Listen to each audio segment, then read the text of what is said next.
Bonjour à toutes et à tous, j'espère que vous allez tous bien. Alors on se retrouve dans une nouvelle vidéo où je voudrais vous parler de la différence entre le mental et l'intuition. Alors c'est un très vaste sujet, mais je vais le résumer assez simplement, parce qu'il se résume assez simplement finalement. Dans le corps humain, on rattache le mental à la tête. Parce que c'est par le mental, par le biais du mental qu'on va réfléchir, analyser, cogiter, voilà. Et le mental, c'est la partie, si vous voulez, c'est ce qui est lié à la logique, à l'analyse, d'accord? En fait, avec la tête, il faut que ce soit logique. Il faut toujours trouver des raisons logiques. Il faut toujours trouver matière à analyse, à calcul, etc. Ok. Tandis que l'intuition est reliée au cœur, est reliée à l'âme. Donc on n'est pas dans la tête, on est au-dessus, d'accord? Puisque c'est le lien. On fait le lien entre le corps qui fait partie du monde physique et l'âme qui fait partie du monde invisible. Ok. L'intuition est reliée à toute la partie imagination, créativité, etc., au côté émotionnel. Ok. Et par exemple, en matière énergétique, on va rattacher la partie mentale au yang et la partie intuitive au yin. Donc le yang, c'est quoi? C'est l'énergie masculine et le yin, c'est l'énergie féminine. Alors on a tous ces deux énergies en nous. Hein. Quand on est un homme, on a l'énergie yin et yang. Et quand on est une femme, on a aussi l'énergie yin et yang. Et normalement, hein, je mets normalement entre guillemets, les femmes sont plus rattachées au yin, donc à la partie intuitive, à leur intuition, leur cœur, le monde émotionnel, etc. Okay. Et les hommes plus rattachés à leur yang, c'est-à-dire à leur énergie masculine, tout ce qui est passage à l'action, logique, analyse, etc. Okay. Donc, l'idée, si vous voulez, c'est que dans le monde dans lequel nous vivons, comme nous sommes dans une matrice, et que cette matrice se nourrit de la peur des gens, hein, même de l'addiction à la peur des gens, parce que c'est une addiction que la matrice crée, toute la journée, hein, on peut très bien le voir autour de nous, hein, il suffit d'allumer la télé pour créer une addiction à la peur dans la population, les populations. Et qu'est-ce que ça fait ça? Eh bien, on va nourrir le mental avec une ou plusieurs peurs. On va nourrir le mental avec, donc du coup, puisqu'il y a des peurs et qu'on les nourrit, on les monte en mayonnaise, si je puis dire, on va nourrir ces peurs aussi, on va créer du coup d'autres blocages, d'accord? Des peurs, des blocages, etc. Pour bien enfoncer le clou, voyez. Et c'est pas forcément qu'à un niveau macroscopique, à la télé, ou, enfin, aux informations, etc. C'est aussi à un niveau micro, c'est-à-dire, par exemple, dans notre entourage, on a beaucoup de... on a beaucoup de personnes dans notre entourage, hein, qui vont venir appuyer sur nos peurs, sur nos blocages, etc. Que ce soit fait volontairement ou pas. Bon, ces personnes-là, elles ne se sentent pas forcément en confiance et donc elles vont venir soit critiquer ce que vous avez envie de faire, vos projets, vos rêves, soit vous descendre, soit voilà. Après, ça peut tout à fait être volontaire et souvent c'est dans notre entourage qu'on voit que les personnes ne croient pas forcément en nous, hein. Il faut bien dire les choses comme elles sont, où on va douter de ce que vous voulez faire, on va douter, on va critiquer ce que vous voulez faire, on va vous dire même que vous n'avez pas le droit de le faire, mais qu'est-ce que vous faites? Vous êtes folle, vous êtes fou.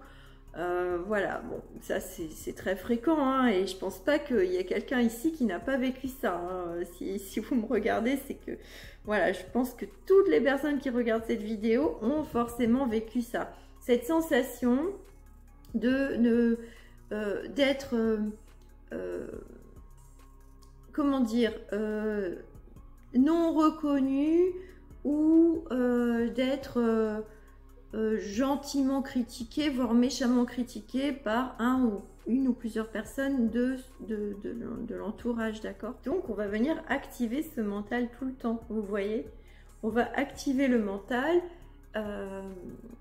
et donc comme tous les êtres humains, ce qui va se passer, c'est que on va activer donc des peurs, on va activer les blocages, et on va avoir le petit hamster qui va tourner dans sa roue dans notre tête, en fait. À partir du moment où on active une ou plusieurs peurs, parfois ça ne s'arrête pas. C'est-à-dire qu'on rentre comme dans un tunnel, dans un trou noir, vous voyez. Ça peut être même très insidieux. Ça peut être juste une petite parole que quelqu'un vous aura dit. Ça peut être juste quelque chose, voilà, que vous aurez entendu, que vous aurez vu, ou que vous aurez interprété, peut-être mal interprété.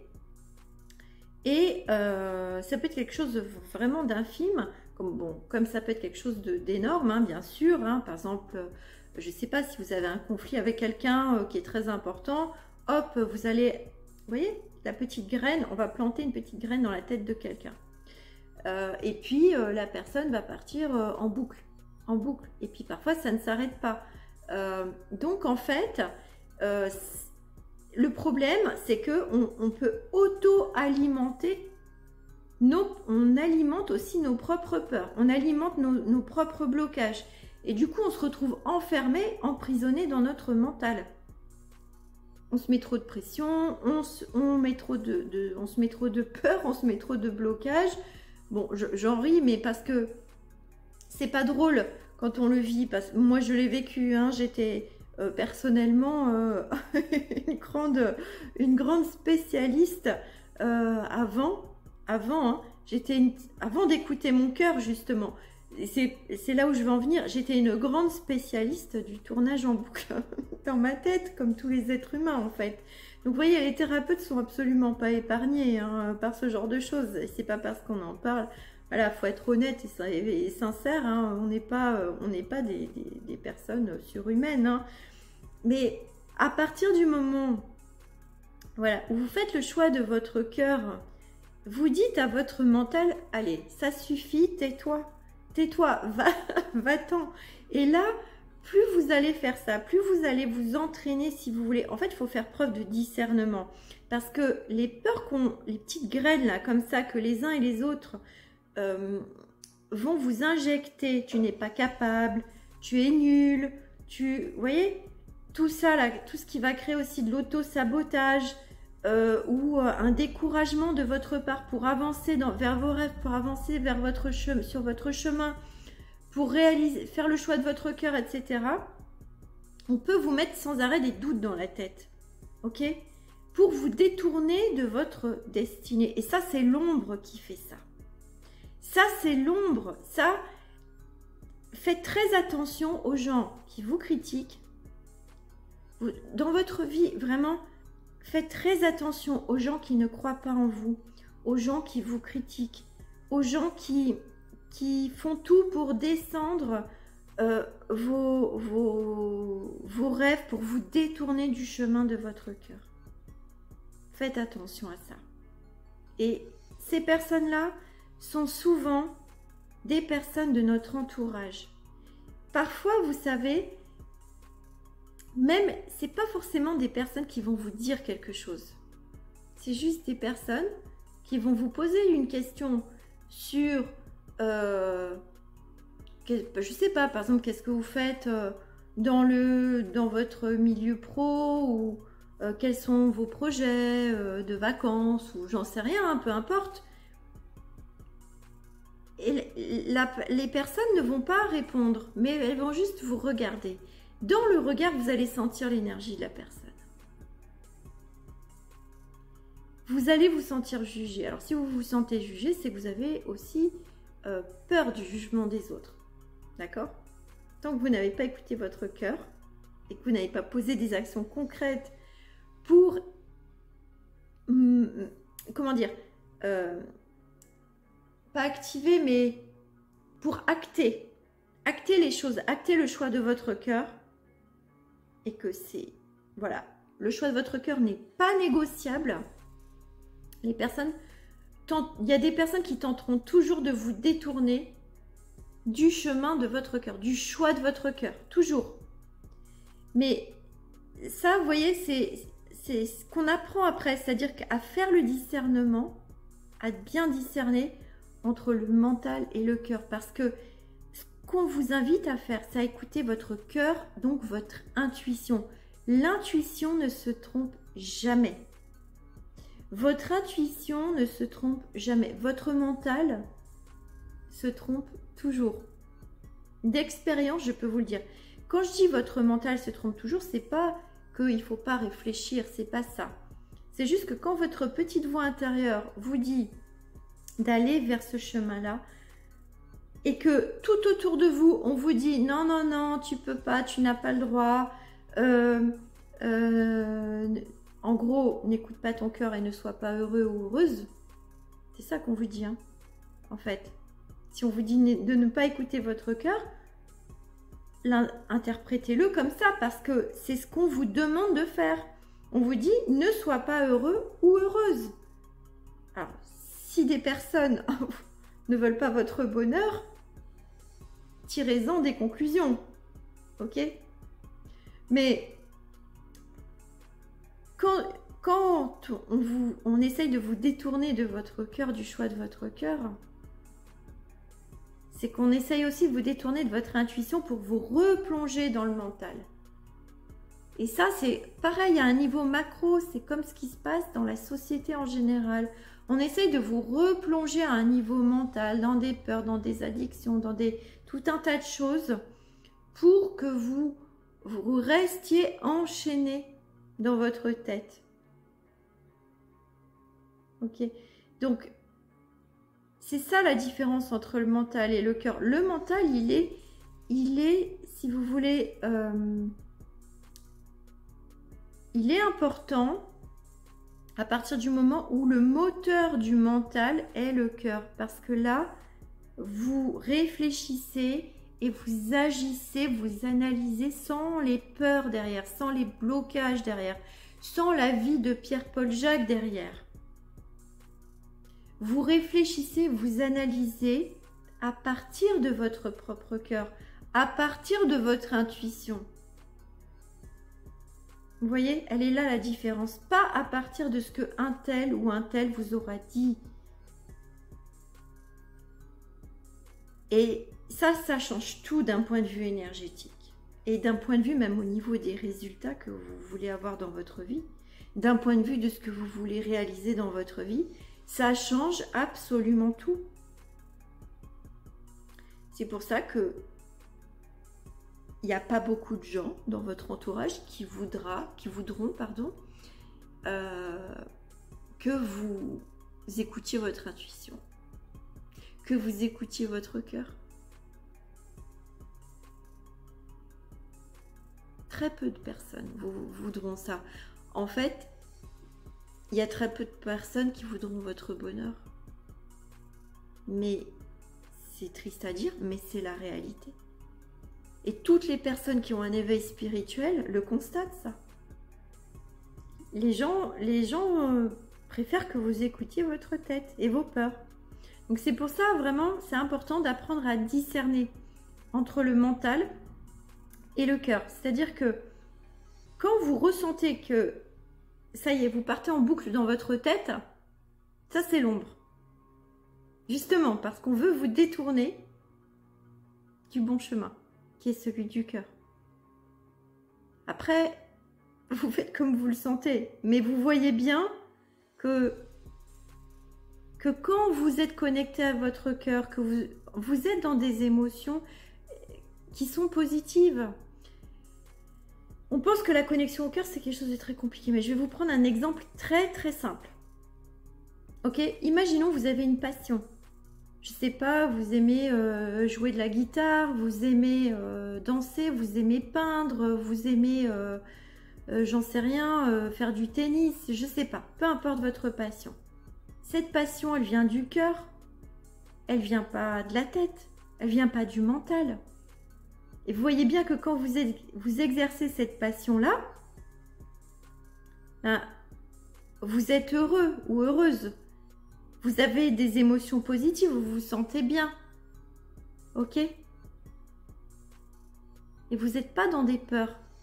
Et même si vous en avez un peu, parce que je sais pas, peut-être, je ne sais pas, vous faites peut-être un sport extrême, ou j'en sais rien, ou vous avez peut-être une peur ou quoi, ou peut-être que... Peu importe, d'accord? Mais voyez bien que vous n'êtes pas dans votre tête, vous êtes dans le flow en fait. Donc vous êtes dans votre cœur, vous êtes rattaché à la partie créative, à l'imagination, au mouvement. Mais vous n'êtes pas dans votre mental. Quand vous êtes en train de peindre, vous n'êtes pas en train vous n'avez pas peur.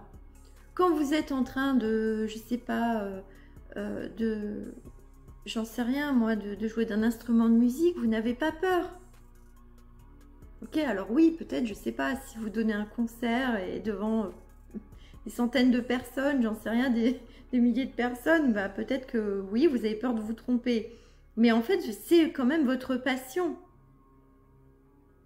Donc, c'est pas pareil que d'être en train de tourner dans sa tête et dans son mental, dans ses peurs, ses blocages toute la journée. Vous voyez bien que ça, c'est quelque chose de fatigant. Donc, l'ombre, son objectif, c'est de vous fatiguer, c'est de vous pomper votre énergie.